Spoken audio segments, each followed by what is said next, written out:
lu akan tetap tidak akan menerima semua tawaran dari partai politik atau capres yang mau bayar lu untuk nge-influence mereka. Yeah, you trying to get me to commit early. Lu akan terima atau tidak?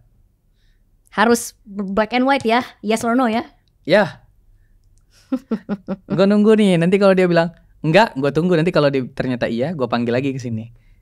Enggak sih. Hah? Enggak atau iya? Enggak. This one's kalau dipikir-pikir this one's an easy one. Enggak, aku Enggak, terima. oke. Gue pegang omongan lo, Indah gak akan terima guys.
Oke, halo pemirsa Geolive, kembali lagi di podcast Pegang Ngomongan. Hari ini gue kedatangan bintang tamu. Siapakah dia? Assalamualaikum Gunawan. Waalaikumsalam warahmatullahi wabarakatuh. Wah, top ini. Jadi yang lu nuduh-nuduh Islamofobia ini gak benar juga, bos. Dia udah bisa salam sekarang. Shut your trap. Terima kasih Indah udah datang. Makasih udah mengundang. Jadi gue sebenarnya ngundang Indah ini karena belakangan ini gue perhatikan dia ini cukup rame gitu kan. Apalagi dia sering memberikan kritik, saran terhadap banyak policy gitulah, Indah, ya kan. Menurut lu nih, gue langsung pertanyaan pertama. Oke. Apa sih policy paling sampah menurut lu? Yang paling kayaknya nggak usah deh itu. Gitu. Tadi kosakatanya apa? Kebijaksanaan. Kebijakan. Oh sorry, kebijakan publik. Ya, policy ya. Policy, kebijakan dari pemerintah yang paling sampah menurut aku. Ya. Oke, yang pertama, nah ini aku nggak tahu bisa katakan ini policy kebijakan atau ini konsekuensi dari kebijakan karena ini lebih ke celah hukum dari kebijakan itu. Kalau di Indonesia kan dan ini sesuatu yang aku angkat pada saat aku tahun lalu aku di Desa Anies. Nah kalau di Indonesia umur minimum untuk menikah itu kan 19 tahun bagi perempuan dan laki-laki. Iya betul. Tapi ada celah hukumnya di mana kamu di bawah umur 19 tahun boleh menikah asal ada persetujuan dari orang tua. Nah, kita nih harus tanya nih, dalam scenario apa seseorang yang masih bahkan umurnya tuh belum sampai 19 tahun, bahkan belum 18 tahun, itu bisa boleh menikah. Itu ya maksudnya gimana ya? Bagi aku gak masuk akal dan aku mengerti argumennya karena kebanyakan kali kalau kita mau bahas ya ini kita membahas child marriage ya. Look, I understand child marriage itu sesuatu yang terjadi kebanyakan kali untuk orang-orang yang datang dari latar sosioekonomi yang how do you say like kurang vulnerable. Iya, how do you say that? Ya menengah ke bawah kurang baik lah ekonominya. Ya miskin. Oke, lanjut. Ya, itu sesuatu yang bagi that's usually something that happens amongst people from lower socioeconomic backgrounds. Aku mengerti bahwa kebanyakan kali itu terjadi gara-gara ya mereka what other choice do they have? Gak punya pilihan lain, putus asa, ya kan? Tapi aku tidak setuju bahwa itu solusi yang mereka harus mengambil dan bahwa itu adalah solusi yang kita boleh membiarkan mereka mengambil karena apa konsekuensinya? Oke, kamu misalnya ya anaknya dikawinin, ya kan? Anaknya dikawinin, oke. Biasanya gimana keluarga dapat duit? Kan? Ya, biasanya dikawinin aja supaya hidupnya nggak ditanggung lagi sama keluarganya gitu kan? Oke ya, atau begitu juga. Ya biasanya kayak gitu. Dikawinin ya wis gak beban finansial bagi kita kan. Lah tapi ya gimana masa depan anak itu? Dan yang kebanyakan kali anak-anak dan unfortunately kebanyakan kali kalau kita bahas child marriage itu victimnya, how do you say victim in Indo? Korban, thank you. Ya, korbannya itu biasanya perempuan. Tapi juga ada korban laki-laki juga yang di bawah umur. Dan ya pemerintah itu punya tanggung jawab untuk melindungi anak-anak Indonesia dong. Yang dapat izin menikah dari orang tua ini kan harus dilindungi kan? Iya, walaupun walaupun bisa orang berargumen mereka dapat izin dari orang tua ya, tapi itu tetap aja itu tidak that doesn't make it right. Itu salah. Iya, salah. And I'm very careful whenever I use the word good, bad, right, wrong, karena bisa saja itu tergantung kamu berbicara sama siapa, itu subjektif banget kan. Tapi ini tuh aku bukan berargumen dari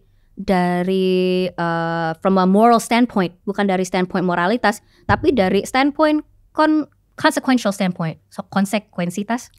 Konsekuensi. Oke, thank you. Konsekuensi. Kebanyakan kali anak-anak yang mereka kawin menikah dini, ya kan? Ya, menikah dini. Pendidikannya mereka gimana? Dan tanpa pendidikan mereka kehidupannya gimana? Masa depannya kayak gimana? Are they gonna stand a chance in this world? Most probably not. Are they gonna have a future? Well, yeah, they'll live. But what kind of life are they living?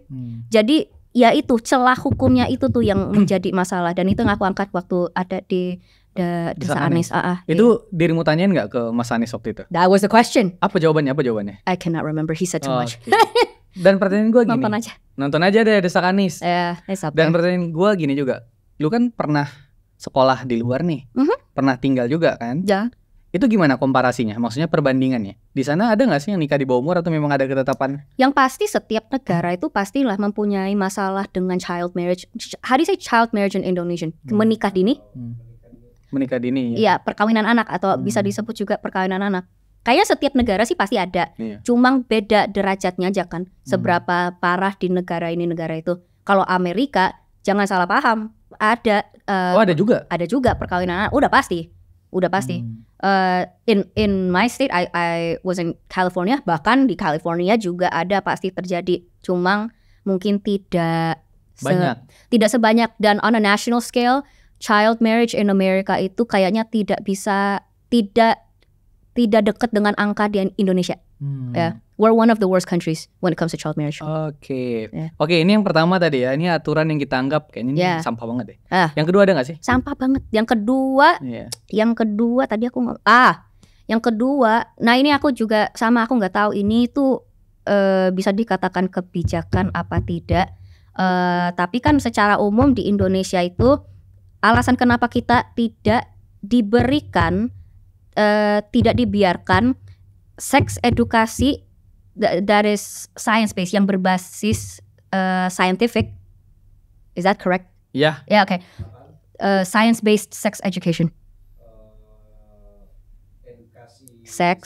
Seksual berdasarkan ilmiah ya, dari itu maksudnya. Edukasi seks berdasarkan ilmiah itu kita tidak dibiarkan belajar gara-gara restriksi dari pemerintah kan.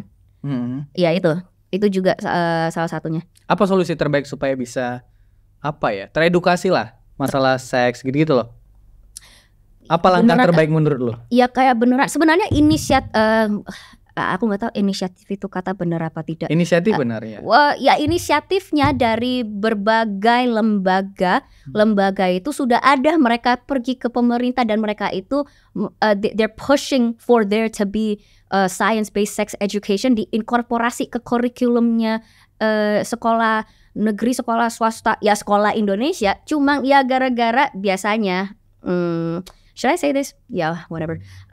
Biasanya tuh halangannya karena kalau kalian ke podcastnya aku pernah sempat melakukan 2 episode sebenarnya dengan Indonesia AIDS Coalition. Itu kan mereka lembaga yang memperjuangkan hak-hak orang-orang yang hidup dengan HIV, dan juga part of what they do, part of their initiative itu juga advokasi ke pemerintah kayak hey like we include sex education, STD, HIV juga include lah mudah-mudahan di kurikulum. Halangannya yang mereka kasih aku tahu itu gara-gara ormas biasanya yang Oh, jadi ada semacam lembaga yang sebenarnya tugasnya itu udah mengedukasi masalah overall sex, misalnya penyakit HIV dan AIDS segala macam gitu ya. Lembaga means organization, right? Ya. Oke, ya. Same. Yeah. Jadi ketika mereka ingin mengajukan itu ke pemerintah supaya itu masuk pada kurikulum sekolah, dihalangi oleh ormas ini gitu.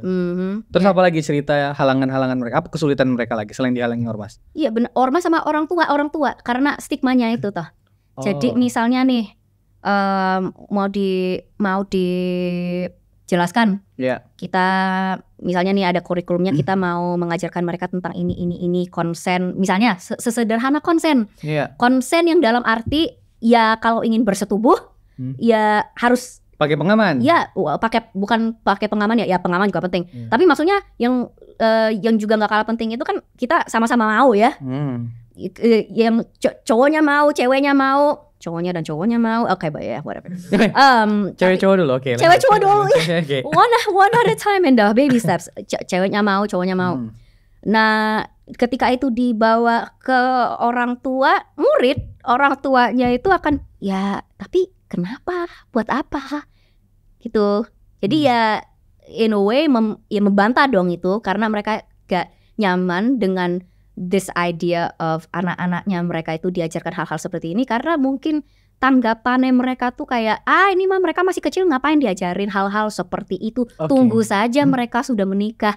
Tapi kan justru ini tuh pendidikan yang mereka butuh sebelum mereka itu menikah ya, biar mereka iya benar. Ya mudah-mudahan sebelum menikah itu nggak ceroboh ya. Dan sebenarnya tujuan edukasi itu adalah supaya apa ya, nggak ada lagi misalnya ya di luar nikah terus kemudian dia ya bukan masalah hamil luar nikahnya ya. Jadi gimana? Lebih masalahnya itu how do you say unplanned pregnancy, tanpa rencana. Iya. Yang dan tak diinginkan, unwanted pregnancy itu apalagi ya. Kita tuh nggak seperti kita nggak pernah, it's not like we've never heard instances of anak remaja 16 tahun hamil atau menghamilkan orang lain.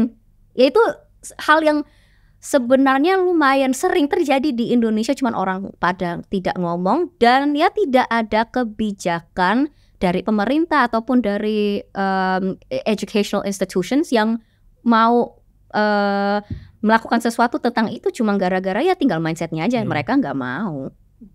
Gue juga kepikiran gini loh, Indah. Anggaplah karena tidak teredukasi dengan baik masalah ini. Kemudian ini gue contoh masalah ya. Anggaplah karena satu keluarga tidak teredukasi dengan baik masalah seks ini. Kemudian ada anak di bawah umur yang di bawahnya masih 19 tahun, anggaplah 16 tahun gitu ya. Laki-laki dan perempuan, bukan laki-laki dan laki-laki. One at a time. Oke, mereka terus berhubungan gitu. Hamil.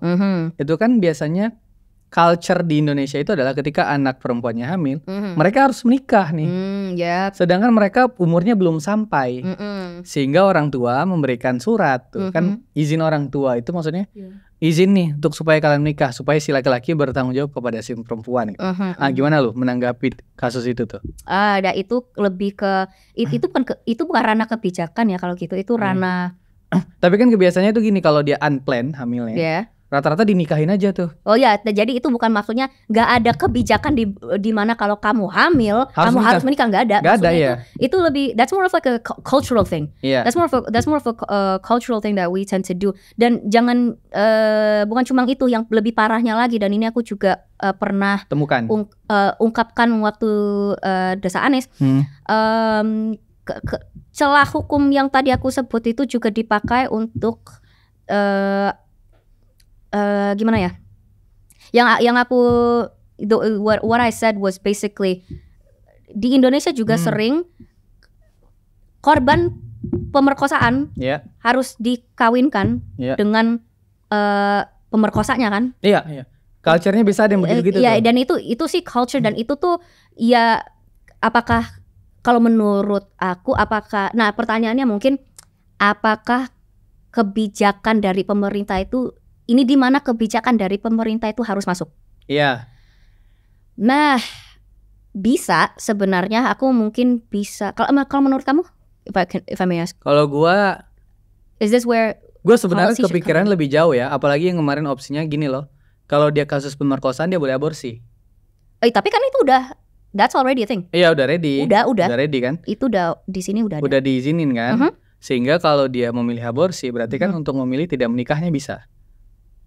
Karena yang dipikirkan gila dah kalau misal anaknya nggak diaborsi nih, terus keluar, pasti suatu hari di masa depan anaknya itu akan mencari ayah dan ibunya gitu loh.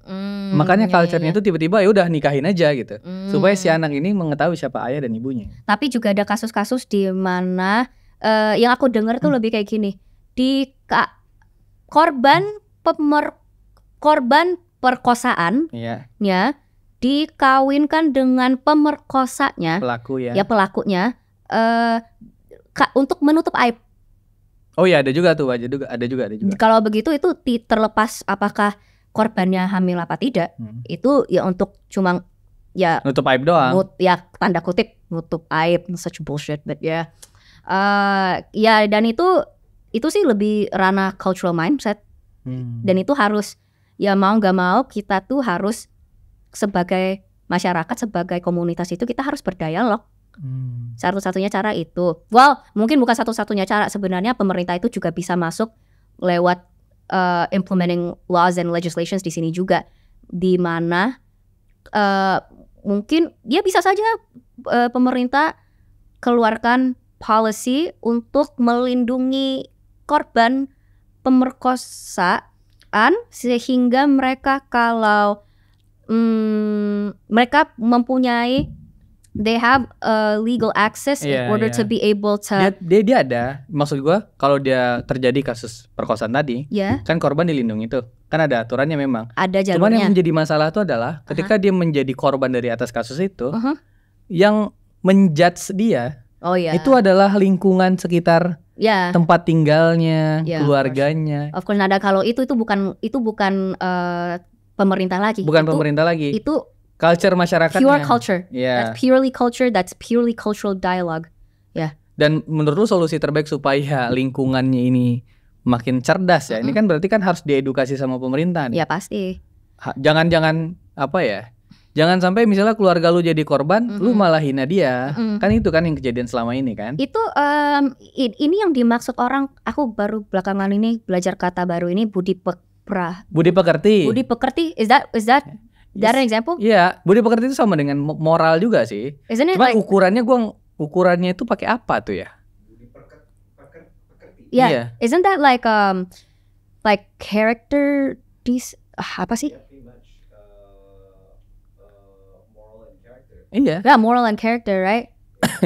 Kalau cuma aku tuh nggak tahu apakah educational institution, lembaga akademi. Akademik. Lembaga akademi itu yang harus bertanggung jawab untuk menginstill morals and manners. Itu. Kalau itu aku nggak tahu. Ya cuma maksudnya kalau pertanyaannya adalah apakah pemerintah itu bisa melakukan sesuatu dan bukan cuma untuk memberi jalur bantuan hukum untuk korban, dan itu pasti pemerintah Indonesia udahlah, tapi juga reshaping the cultural narrative. Itu ya sebenarnya mungkin pemerintah itu bisa, tapi lebih mending jangan. Kenapa? I'm more, how do you say this in Indonesian? I prefer minimum government intervention. Yang maksudnya tuh kalau pemerintah nggak usah terlibat, ya jangan terlibat.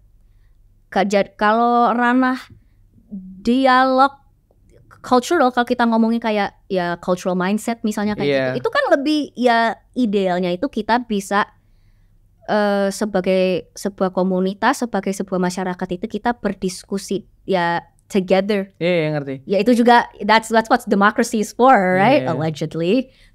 Cuman di satu sisi kan kalau memang itu adalah culture yang buruk atas kasus tadi ya. Pemerintah kan juga punya tugas kayak mencerdaskan kehidupan bangsa. Itu juga benar, mencerdaskan.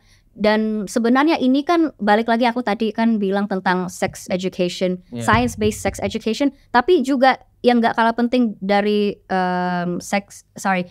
yang tidak kalah penting dengan science base-nya itu juga holistiknya. Yang holistik dalam arti apa? Consent itu juga harus diajarkan.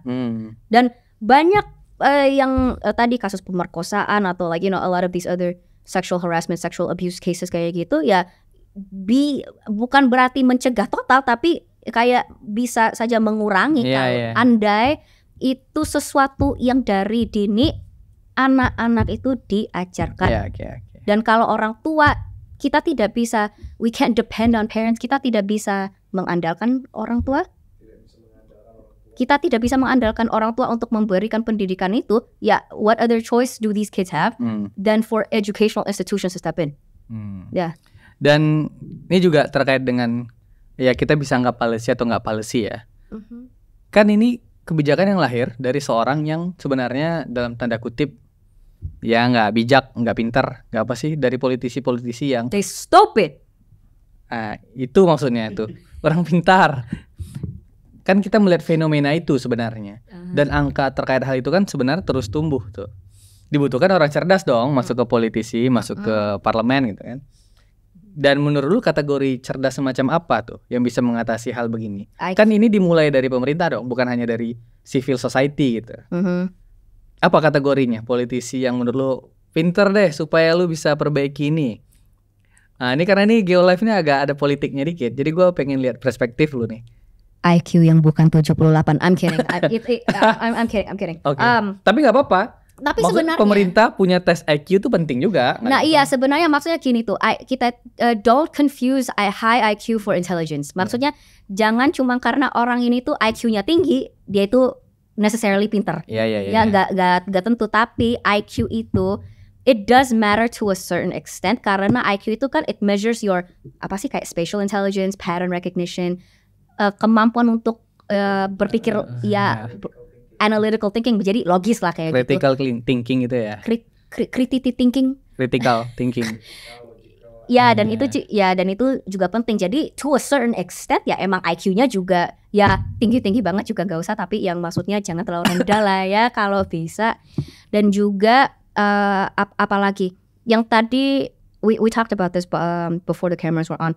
Salah satu hal yang aku juga tadi bilang, yang menurut aku tidak kalah penting juga itu ciri-ciri yang kita mau dan harus ada dari politicians-nya kita adalah kemampuannya mereka untuk mengakui bahwa mereka itu salah.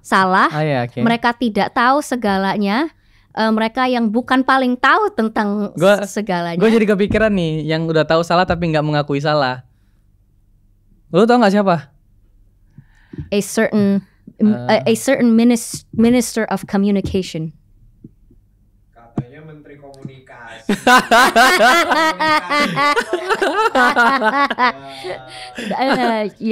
Apa kritik terbesar lu nih untuk orang-orang begini nih? Wes ini orang tuh kalau dia jadi pejabat di Jepang, coba dia tuh udah dari kemarin tuh dia udah harus turun sendiri. Udah like I'm not condoning suicide. Don't get it twisted. But it's like in Japanese culture, sedangkan kalau di sini, kita tuh, gimana ya? Banyak sih menurut aku pejabat-pejabat yang bukan sampai harus harakiri, tapi maksudnya kayak harus bunuh dirinya sendiri. Lah ya maksudnya tuh intinya tuh kalian tuh nggak becus. Iya sih. Kayak kelihatan ini udah jelas nggak becus. Kayak menteri yang di parlemen Inggris, yang dia telat terus dia ngundurin diri. Atau argumentasinya nggak diterima dia ngundurin diri. Siapa sih? Itu menteri, kalau nggak salah itu menteri transportasi. Dia itu telat 5 menit ke dalam parlemen. House of Lords. Iya. Parlemen atas Inggris. Nah akhirnya karena dia telat 5 menit, dia memutuskan untuk ngundurin diri. Okay, I feel like that's a little bit extreme. Pengunduran dirinya tidak diterima tapi. Yeah, I think that's a little bit extreme. I think if you're good at your job. Nah, kayak gini nih. Okay, let's use that one as an example. Okay. Ini lo telat 5 menit. Ampun, siapa sih nggak pernah telat 5 menit? Ayo coba. Merugikan siapa coba? Ya, ini mungkin ya Inggris berlebihan juga sih. Tapi itu kayak semacam menggambarkan attitude aja, karena dia dinanti oleh banyak orang yang mendengar pertanggungjawaban dia gitu loh. I think the word is Tapi kalau di Jakarta ya pasti telat, macet kok. Kalau di Inggris kan nggak telat, nggak macet bos. Enggak loh. Kalau dalam Nah, ini kita budaya Indonesia itu kan punya konsep tahu diri ya. Iya. Yeah, so it's like I don't know, how would you say that in English? Like it's more so like the not necessarily self-awareness. Awareness ya. Well, not necessarily, but bisa juga dikatakan, is it like courtesy? In a way, kayak like what the ministry did. I'm late for 5 minutes. I'm ashamed of myself. Itu kan kayak very high in self-awareness, tapi kayak juga responsibility, like this feeling of kayak high shame kayak gitu. So you like yang ya sebenarnya nggak usah sampai kayak gitu, tapi ujung-ujungnya kan itu menandakan kamu itu seseorang yang punya integritas yang tinggi ya, dan self respect yang sangat tinggi ya. Perfeksionis mungkin. Ya bisa juga. Ya. Tapi ya kalau usah kayak London lah, kayak Jepang aja. Dia tahu salah, dia nggak bisa tanggapi, dia mundur. Ya. Tuh tahu diri itu ya. Ya tahu diri, like literally tahu diri. Like, to know yourself that you are incompetent for this job. Sedangkan kalau dia pejabat di Indonesia, wah itulah. Anggaplah lu mengetahui banyak fenomena pejabat-pejabat, bukan hanya beliau, yang bermasalah. Pernah berpikir nggak untuk ya udah deh gue coba masuk deh, gue jadi politisi deh, kayaknya gue cocok gitu ya. Kan kan solusinya nih kayaknya udah susah nih, nggak cerdas nih, ya udah gue coba masuk deh. Pernah terlintas nggak di pikiran lu kayaknya gue cocok nih jadi politisi? Bukan cuma pikirannya aku aja, pikiran banyak orang lain di gitu. Oke, gimana? Cerita dong. Oh enggak, I mean no, I do get DMs from people. They're like, I'm waiting for the day you become president. I'm like, mimpi lu gue jadi presiden. Ada juga teman kita buzzer tuh. Banyak yang pengen dia jadi presiden juga. Ya, cuma kalau si buzzer cowok, brown skin, muslim itu masih memungkinkan. Saya wanita Cina, agama Buddha, kayaknya tidak deh teman-teman. Kayaknya tidak. But I don't know, maybe one day, hey, who knows, maybe one day Indonesia can have the first non-Muslim president.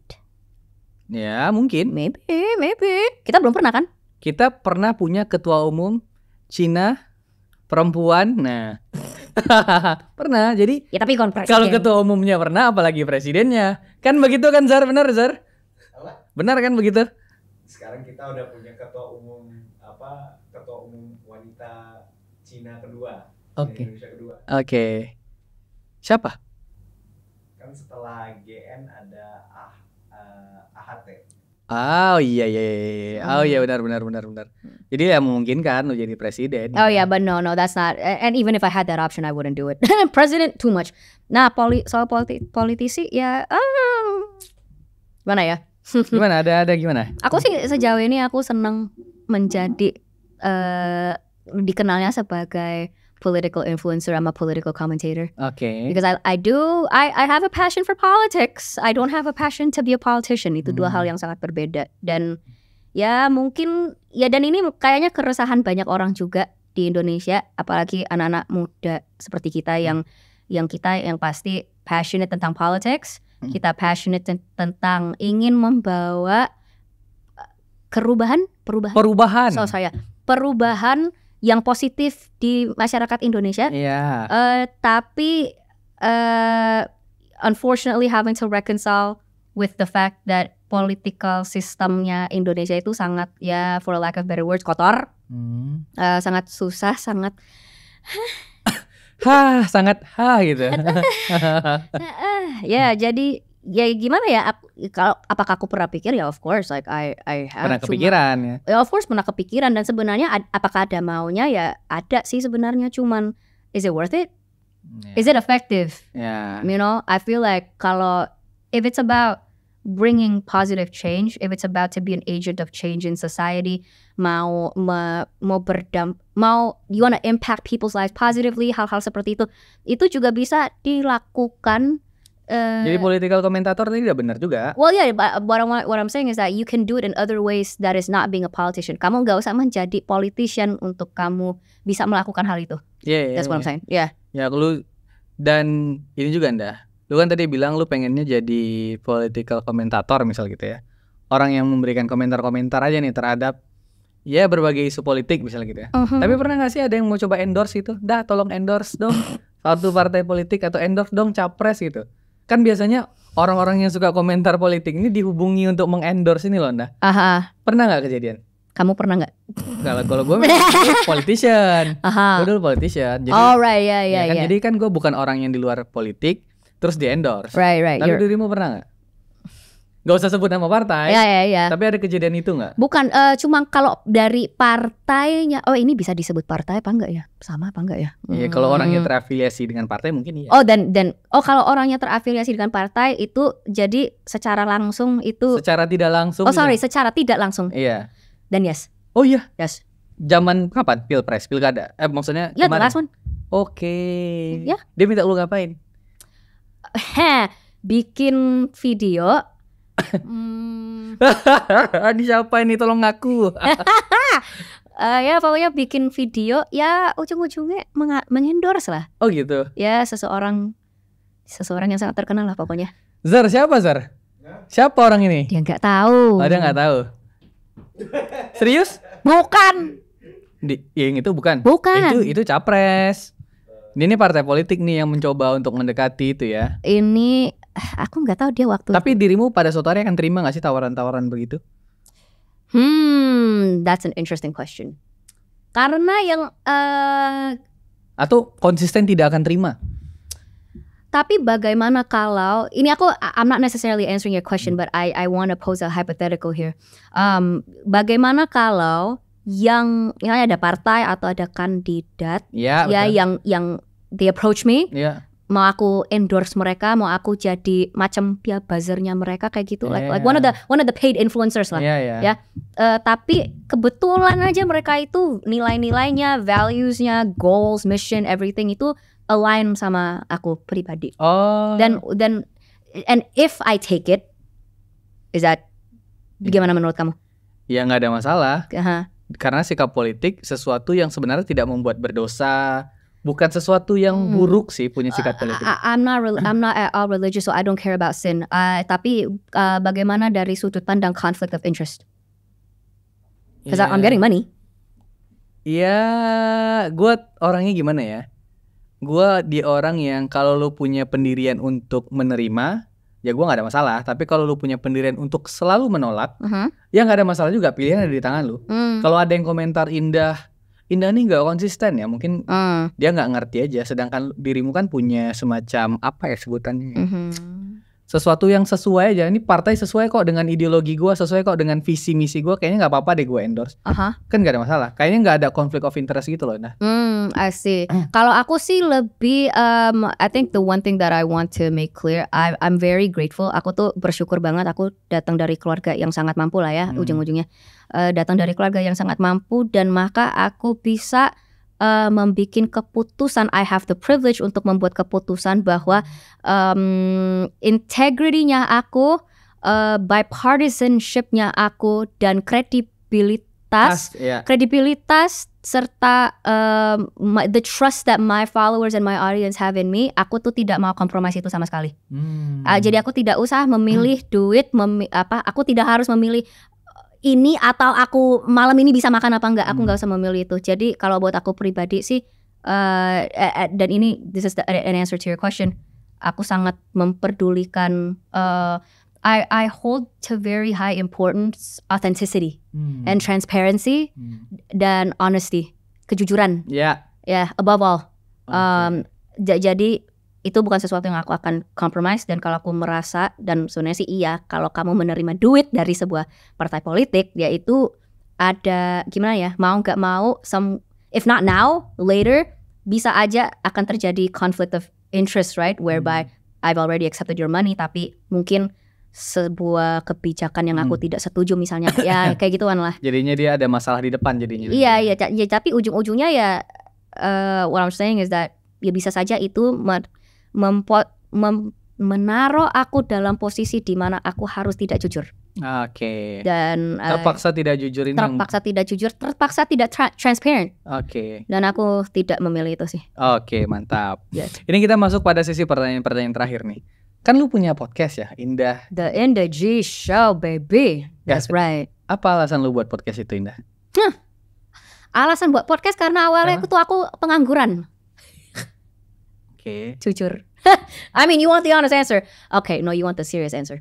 Itu serius atau enggak serius? Enggak, itu serius. Aku ya awalnya pengangguran.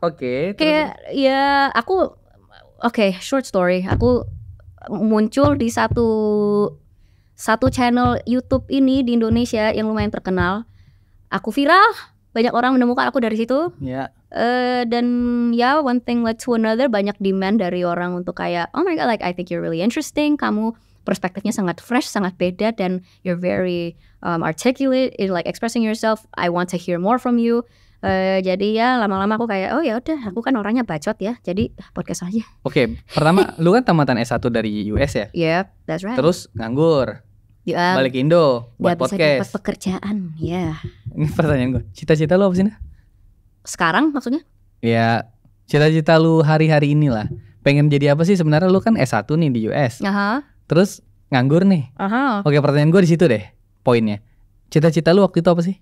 Selain nggak membayangkan, kan lu nggak pernah membayangkan lu akan jadi seorang podcaster kan? Oh no, apalagi podcaster of the political influencer variant sama sekali enggak. Iya. Apa cita-cita lu sebelumnya? Sebelumnya jadi investment banker. Oke. Ya, aku waktu itu aku mau lulus kuliah, aku coba melamar di JP Morgan. Ya, one of them, JP Morgan, Morgan Stanley, freaking apa? Aku juga punya accounting background accounting, jadi aku juga apply top 4. Aku kalau bukan investment banking, aku mau kayak auditing, like tax auditing. Ya. Kan berarti lu kan basicnya ekonomi ya? Kan banker, investment. Finance, accounting. Kenapa nggak coba mulai podcast yang membahas kayak ya investment, tabungan anak muda gitu loh, yang isunya ekonomi gitu loh, nggak tertarik ya? Ya no. Kan larinya malah ke isu yang apa ya? Gitu loh. Pernah kepikiran nggak sih yang begitu? Ya soalnya aku di waktu ambil jurusan di kuliah itu kan juga gimana ya? It's not necessarily passion, right? You don't go to sebenarnya ya, well. Majornya apa sih? Jadi aku degree-nya itu, aku gelarnya itu entrepreneurial studies. Jadi business, generic business student aja. Tapi aku minor in accounting. Dan ya kebanyakan orang kan kita kuliah bukan soal passion ya, soal apa yang bisa mencarikan kita duit. So ya gitu. Oke. Jadi sebenarnya ini lucu juga ya. Kuliahnya terkait ada yang unsur ekonominya. Karena udah banyak daftar, nganggur dari US, balik Indo jadi seorang podcaster sekarang. Sebenarnya awalnya aku pengarang author, penulis buku ya. Oh gitu. Ya, aku penerbit buku. Aku sudah menerbitkan buku. Oh, oke. Ya. Udah ada bukunya terbit. Sudah ada, ya. Apa nama bukunya? It's called Transient, The Bridge Between Worlds. Di mana nih? Periplus atau Gramedia jualnya nih? Kinokuniya. Oh, di mana tuh? Dulu, tapi sekarang udah nggak ada. Aku belum restock. Ya, because aku publishernya Washington DC. Ada PDF-nya nggak sih yang lu? Ada. Oh, ada. Ada, mau kamu? Enggak, ini untuk penonton yang mau. Yang PDF versionnya. Iya. Kayaknya ya, you can buy it on PDF, jadi ebook dong. Iya, ebook. Amazon. Oke. Ya, Amazon. Oke. Jadi ini pertanyaan terakhir dari lo. Alright. Lu akan terima gak sih? Ini pertanyaan yang sama. Lu akan tetap tidak akan menerima semua tawaran dari partai politik atau capres yang mau bayar lu untuk nge-influence mereka? Yeah, you trying to get me to commit early. Lu akan terima atau tidak? Harus black and white ya? Yes or no ya? Ya. Gue nunggu nih. Nanti kalau dia bilang enggak, gue tunggu. Nanti kalau dia ternyata iya, gue panggil lagi ke sini. Enggak sih. Enggak atau iya? Enggak. This one's kalau dipikir-pikir this one's an easy one. Enggak. Oke. Gua pegang omongan lo, Indah nggak akan terima guys. Ini orang jujur, netral, baik, dan dengarkan aja political commentator di Indah Ji. Terima kasih banyak Indah. Terima kasih Bilmundo. Assalamualaikum. Waalaikumsalam. Terima kasih pemirsa Gia Live. Sampai jumpa.